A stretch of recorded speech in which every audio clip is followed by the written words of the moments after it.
हरे कृष्णा। आज हम भगवद गीता के चतुर्थ अध्याय के चौथे श्लोक को पढ़ेंगे। अर्जुन उवाच अपरं भक्तो जन्म परं जन्म विवस्वतः कथम एतद् विज्ञानीयम् त्वम् आदौ प्रोक्तवान् इति। अर्जुन उवाच अपरं भक्तजन्म परं जन्म विवस्वतः कथमेति द्विजानीयम्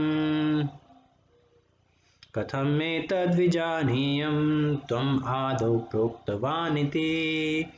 अर्जुन उवाच अपरं भवतजन्म परं जन्म विवस्वतः कथमेतद्विजानीयं त्वम् आदौ प्रोक्तवान् इति। Word to word meaning. Arjuna Vacha. Arjuna said, Aparam junior bhavatah, your janma birth, param superior janma birth, vivasvataha of the sun god, katham how, etat this, vigyanyam shall I understand, tvam you adau in the beginning, proktavan instructed, iti thus. Arjuna said, the sun god Vivaswan is senior by birth to you. How am I to understand that in the beginning you instructed his science to him? Purport by His Divine Grace Shri Bhaktivedanta Swami Prabhupada, Srila Prabhupada ki Jai. Purport: Arjuna is an accepted devotee of the Lord, so how could he not believe Krishna's words? The fact is that Arjuna is not inquiring for himself, but for those who do not believe in the Supreme Personality of Godhead, or for the demons who do not like the idea that Krishna should be accepted as the Supreme Personality of Godhead. For them, only Arjuna inquires on this point, as if he were himself not aware of the personality of Godhead or Krishna. As it will be evident from the 10th chapter, Arjuna knew perfectly well that Krishna is the Supreme Personality of Godhead, the fountainhead of everything and the last word in transcendence. Of course, Krishna also appeared as the son of Devaki on this earth. How Krishna remained the same Supreme Personality of Godhead, the eternal original person, is very difficult for an ordinary man to understand. Therefore, to clarify this point, Arjuna put this question before Krishna so that he himself could speak authoritatively. That Krishna is the supreme authority is accepted by the whole world, not only at present but from time immemorial, and the demons alone reject him. Anyway, since Krishna is authority accepted by all, Arjuna put this question before him in order that Krishna would describe himself.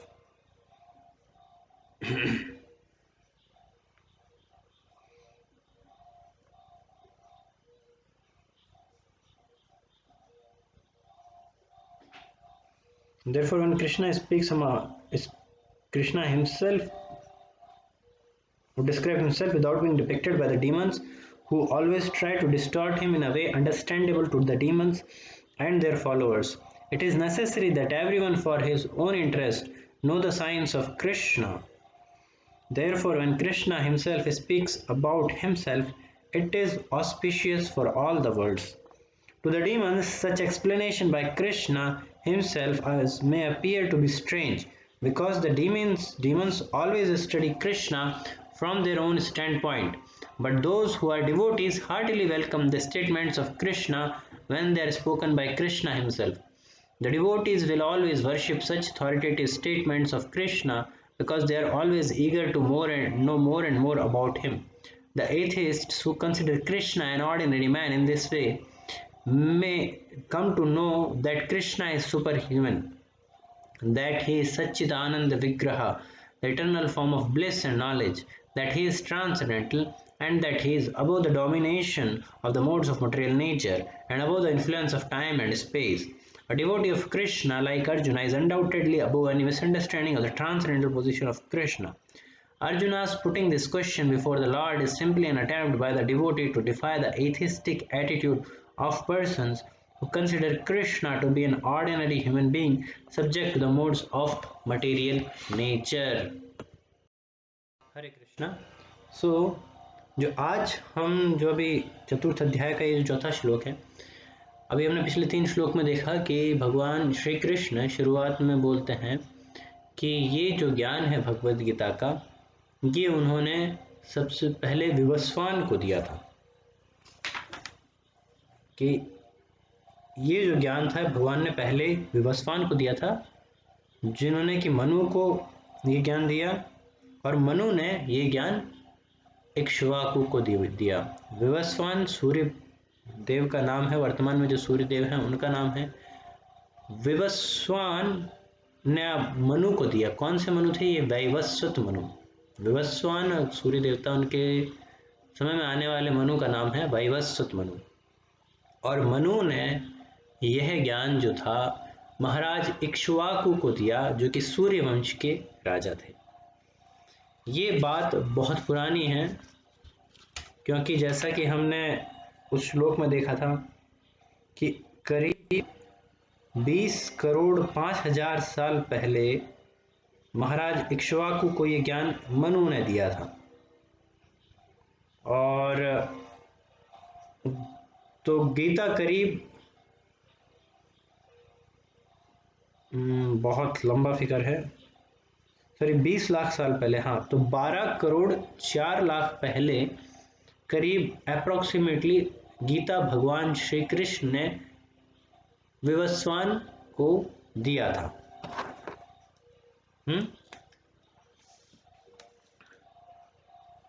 By the Lord to his disciple, the sun god Vivaswan. A rough estimate is that Gita is spoken at least 12 crore साल पहले।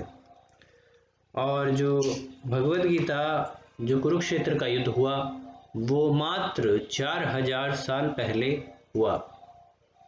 तो एक natural सा question आता है कि अगर ये कृष्ण जी अगर 5,000 साल पहले धरती पे मौजूद थे, उन्होंने ये ज्ञान विवस्वान को दिया, उनका जन्म 5,000 से कुछ सालों पहले ही हुआ था, तो करीब 100 वर्ष की आयु थी उनकी जब कुरुक्षेत्र का युद्ध हुआ था, भौतिक गणना के हिसाब से। तो ऐसा कैसे संभव है कि जो व्यक्ति 5,000 साल पहले रफली जन्म ले, वो ये ज्ञान पुष्टि करे कि ये ज्ञान मैंने 12 करोड़ 4 लाख साल पहले दिया है? ये कैसे संभव है? तो यही प्रश्न, अब दरअसल अर्जुन को ये पूरा विश्वास है, वो जानते हैं कि भगवान कृष्ण जो हैं वो सर्वोपरि हैं, वो ईश्वर हैं, वो सबसे ऊपर हैं, और उन्हें वो जो है पूरी तरह जानता है कि भगवान श्री कृष्ण कौन है। तो फिर ये प्रश्न क्यों कर रहा है? क्योंकि ये प्रश्न ऐसा व्यक्ति करे जिसको भगवान में विश्वास नहीं है, उसके शब्दों में विश्वास नहीं है, तो जायज लगता है, तो रीजनेबल लगता है। लेकिन यहाँ पे अर्जुन एक भक्त होके, भगवान के मित्र होके ये बात कर रहे हैं, तो समझ में नहीं आता। तब श्रील प्रभुपाद यहाँ लिखते हैं कि अर्जुन तो भगवान के भक्त हैं, और उन्होंने ये जो प्रश्न किया है ये स्वयं के लिए नहीं किया, लेकिन उन्होंने बाकी लोगों के लिए किया, कि जो बाकी लोग अभक्त हैं, हम जैसे लोग, जिसमें जो कि अभी पूरी तरह विश्वास नहीं है उनको लिए ये चीज़ें थोड़ी माइंड बॉगलिंग टाइप से हो जाती हैं। अरे ऐसे कैसे हो सकता है? साइंस तो ये कहती है, साइंस कहती है कि इंसान जो है इतने सालों पहले हुआ है, शास्त्र ये कहते हैं, हम कैसे विश्वास करें शास्त्र पे? शास्त्र गलत बोलते हैं, कुछ इन्होंने झूठ लिख दिया इसके अंदर में। जब रामायण में लिखा जाता है कि इतने सारे वानरों के साथ और इतनी सारी बड़ी सेना के साथ महाराज भगवान श्री राम ने लंका पर चढ़ाई की और लंका पे को परास्त करके सीता मैया को वापस लेके आए, तो साइंटिस्ट लोग आर्कियोलॉजिस्ट जब वो फैक्ट्स पढ़ते, फिगर पढ़ते हैं, वो कहते हैं कि ये नहीं हो सकता, ये कैसे हो सकता है, इतने सारे वानर, ये कैसे हो सकता है, इतने सारे वानर तो आज कहीं नहीं है, इतना सेंसस करेंगे वो वानरों का तो वानर धरती पे नहीं है। तो उनके लिए ये सब चीजें उनके दिमाग में फिट नहीं बैठती। तो ऐसा ही एक फैक्ट ये जो यहाँ पे है, तो अर्जुन ये सीधा सीधा प्रश्न पूछते भगवान श्री कृष्ण से कि मैं तो जानता हूं आपके बारे में, आपके भक्त जानते हैं, लेकिन लोग फिर भी वो कैसे मानेंगे कि भाई आपने ये ज्ञान दिया था, कि कृष्ण जी ने झूठ बोल दिया। अगर ये क्वेश्चन अगर यहाँ एड्रेस नहीं होता तो लोग बोलते अरे कृष्ण जी तो बहुत लंबी लंबी फेंकते हैं। लाइक लोग कुछ भी बोल सकते हैं, लेकिन इस तरह की बात होती है। और ये कौन लोग होते हैं? ये वो लोग होते हैं जो do not believe in the supreme personality of Godhead, or for the demons who do not like the idea that Krishna should be accepted as the supreme personality of Godhead, जो ये विश्वास नहीं करते कि राक्षस जो विश्वास नहीं करते कि भगवान सर्वोपरि हैं, वो सबसे ऊपर हैं, वो ईश्वर हैं। तो ऐसे लोग जो एनवी है जिनके मनों में, जिनके मन में द्वेष है, वो ये लोग, और दूसरे वो राक्षसी प्रवृत्ति के लोग होते हैं जो कहते हैं कि भगवान होता ही नहीं है कुछ, जो है हम ये शरीर हैं, जब ये शरीर मरता है तो हम मर जाते हैं, बस खत्म काम। तो ऐसे व्यक्तियों के लिए अर्जुन पूछ रहे हैं, क्योंकि ये भी 10वें स्कंद में आए, 10वें अध्याय में आएगा कि अर्जुन तो पूरी तरह जानते हैं कि भगवान श्री कृष्ण कौन है, और वो पुष्टि भी करते हैं कि असितो देवलो व्यासो, कि ये जो सब बड़े बड़े महान ऋषि मुनि हैं, इन्होंने आपको एक्सेप्ट किया हुआ है कि आप परम परमेश्वर भगवान हैं। तो इस ऐसी बात है। तो इस वजह से, लेकिन वो जानते हुए भी, लेकिन ये प्रश्न इसीलिए कर रहे हैं ताकि हम जैसे लोग ये छोटा सा फैक्ट हमारे दिमाग को हमारे विचलित ना करे, या फिर ये जो राक्षस लोग हैं, या फिर जो ईश्वर में विश्वास नहीं रखते हैं, या फिर जो भगवान पे विश्वास नहीं रखते हैं, उनके लिए ये जो है समझ सकें, वो इस चीज को उनको काउंटर किया जा सके। क्योंकि भगवान श्री कृष्ण देवकी और वसुदेव के पुत्र के रूप में इस धरती पर आए थे, लेकिन वो इस धरती की लीला जो थी उस छोटी सी लीला थी, क्योंकि भगवान श्री कृष्ण तो समय और इन सब चीजों से परे हैं।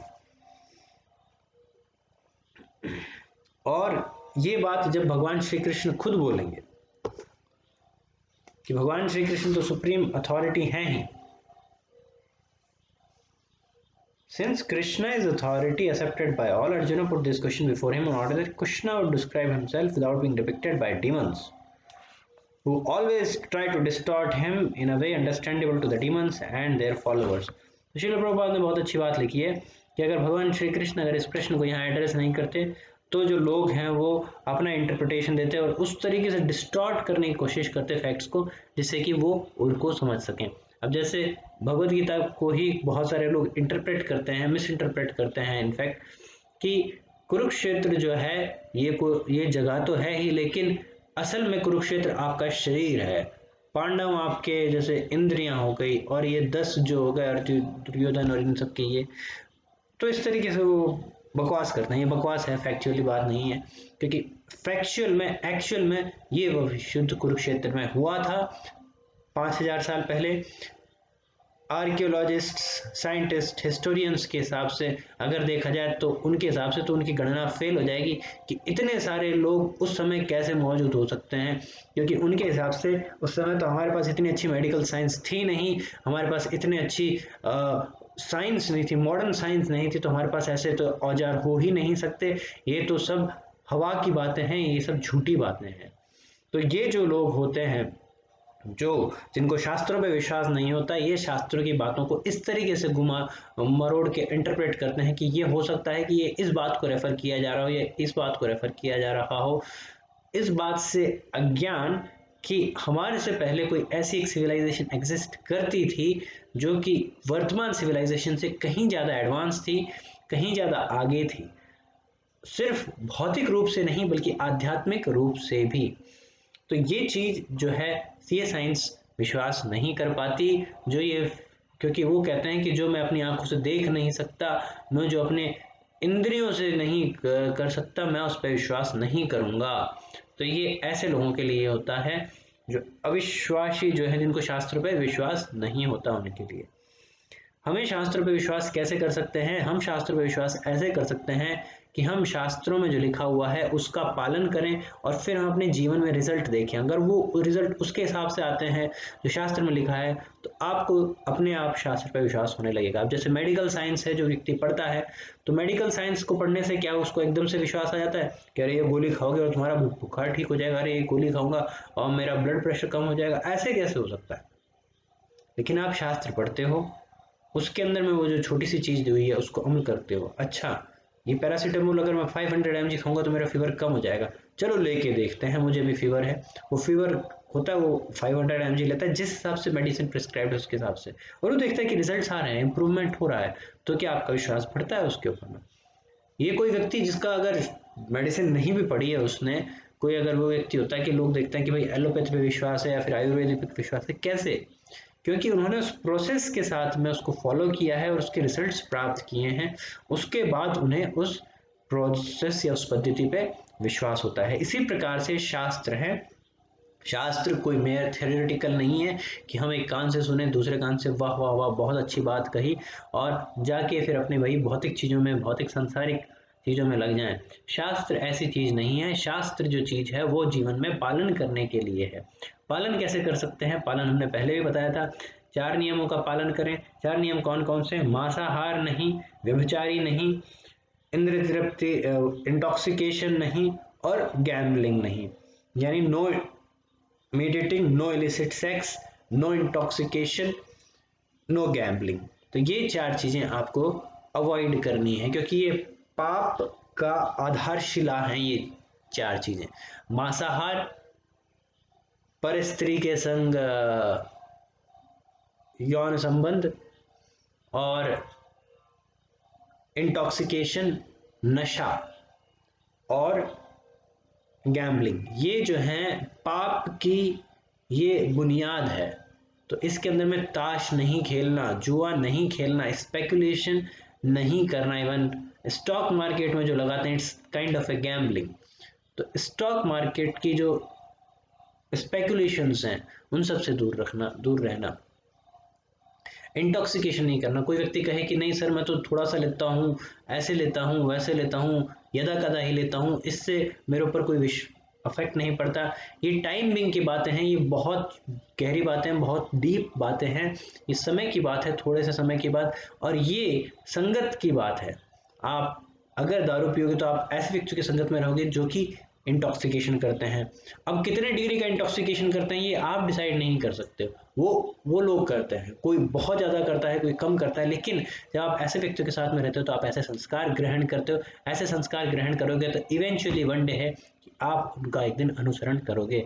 जिस प्रकार से कि कहते हैं कि कोयले के साथ रहने से इंसान काला हो जाता है, वैसी ही ये बात है। आप कहोगे कि नहीं अभी तो मेरे हाथ साफ है, या फिर अभी तो सर मैं इतना सा ही काला हूं, मैंने कोयला सिर्फ इस हाथ से पकड़ा था, बस मेरे तो ये उंगली ही काली है या अंगूठा ही काला है। आप कोयले के साथ में हो, कोयले की संगत में हो, इवेंचुअली आप काले हो जाएंगे। तो संगत जो है बहुत महत्वपूर्ण होती है, और इसलिए जब 4 नियमों का आप पालन करते हैं तो आप बेसिकली वो पापमय संग से अपने आप को बचा लेंगे। और अपने आप को जब आइसोलेट कर लेंगे, आप इंसान का प्रवृत्ति है संग करना, तो आप ऐसे व्यक्तियों की संग ढूंढेंगे जो ये 4 जो पाप कर्म है इनमें निहित ना हो, इनसे हटके हो, इनके अलावा हो। तो वैसे व्यक्ति कौन होंगे? फिर वो भक्त होंगे। तो आप फिर उनका संग नेचुरली सी बात है करेंगे। असत संग त्यागी ए वैष्णव। चैतन्य चरितामृत में भगवान चैतन्य महाप्रभु भी यही बात कहते हैं कि जो असत संग का त्याग कर दे वो वैष्णव है, क्योंकि वो नेचुरल सी बात है, फिर वो किसी का तो संग करेगा, तो वो भक्तों का संग करेगा। तो फिर सिर्फ समय की बात है। वो कह सकते हैं कि अरे प्रभु जी मैं तो अभी माला भी जप नहीं करता, मैं तो ये नहीं करता, मैं वो नहीं करता, मैं कैसे भक्त हूँ?